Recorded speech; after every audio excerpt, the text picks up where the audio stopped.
ఊహించుకో నువ్వు ఒక చైర్‌కి గాల్లో ఎగిరి బలూన్లు కట్టినవు. అంటే ఆ చైర్‌లో నువ్వు కూర్చున్నావు. ఆ చైర్ మెల్లమెల్లగా గాల్లోకి ఎగురుతుంది. మస్తుంటదిగా! కాకపోతే అనుకున్నంత ఫన్‌గానైతే ఉండదు. ఎందుకంటే మీరు ఇతన్ని కలవండి. ఇతని పేరు లారీ వాల్టర్స్. చిన్నప్పటి నుండి ఇతనికి పైలట్ అవ్వాలి, ఏరోప్లేన్‌ని గాల్లో ఫ్లై చేయాలి అనే ఒక డ్రీమ్ ఉండేదంట. కానీ కొన్ని రీజన్స్ వల్ల అతను పైలట్ కాలేకపోయాడు. అప్పుడే ఇతనికి ఒక ఐడియా వచ్చింది. నేను ఆ చైర్‌కి పెద్ద పెద్ద హీలియం బెలూన్స్ కట్టి గాలికి ఎగిరితే ఎట్లుంటదని ఫీల్ అయ్యిండంట.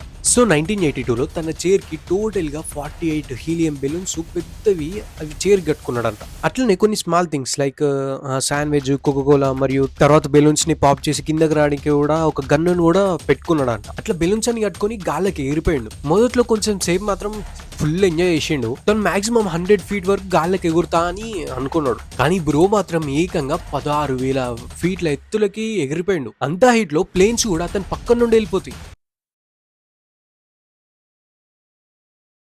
పక్కన నుండి వెళ్ళిపోతాయి. అంటే నువ్వు ఒక పైలట్ అనుకో, నువ్వు గాల్లో ఎగురుతున్నావు. సడన్ గా నీకు ముంగట ఒక మంచి చైర్‌లో కూర్చొని బెలూన్స్ తోని గాల్లోకి ఎగురుతున్నాడు. అరే భాయ్! ఎవరైనా ఏలియనా? కాదు కాదు. చూస్తేనేమో మనిషి లెక్కనే ఉన్నాడు. ఇప్పుడు ఇతను 16,000 ఫీట్ ఎత్తులో ఉన్నాడు కాబట్టి ఒక చిన్న మిస్టేక్ అయినా కూడా ప్రాణాలు పోతాయి. అంటే గేమ్ ఓవర్ అనుకోవచ్చు మీరు. గేమ్ ఓవర్ అని తెలిసిన తర్వాత ఆయన భయపడకుండా ఉంటాడా? ఫుల్ భయపడుతున్నాడు. అందుకనే మెల్లమెల్లగా ఒక్కొక్క బలూన్‌ని పలగొట్టడం స్టార్ట్ చేసిండు. ఫైనల్లీ 45 మినిట్స్ తర్వాత అతను కింద ల్యాండ్ అయిపోయిండు. ల్యాండ్ అయిన వెంటనే అతనికి ఒక మంచి సర్ప్రైజ్ ఉంది. ఏంటిదో కామెంట్ చేయండి గైస్. చేసిర్రా? చేయండి.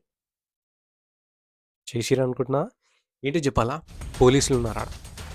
ఎందుకంటే అతను చేసిన పని లీగల్ కాదు, అది ఇన్‌లీగల్. సో పోలీసోళ్ళు వచ్చిర్రు, డైరెక్ట్ పట్టుకుపోయిర్రు. దాని తర్వాత ఇతని బెలూన్స్‌ని మస్తు పలగొట్టిర్రు.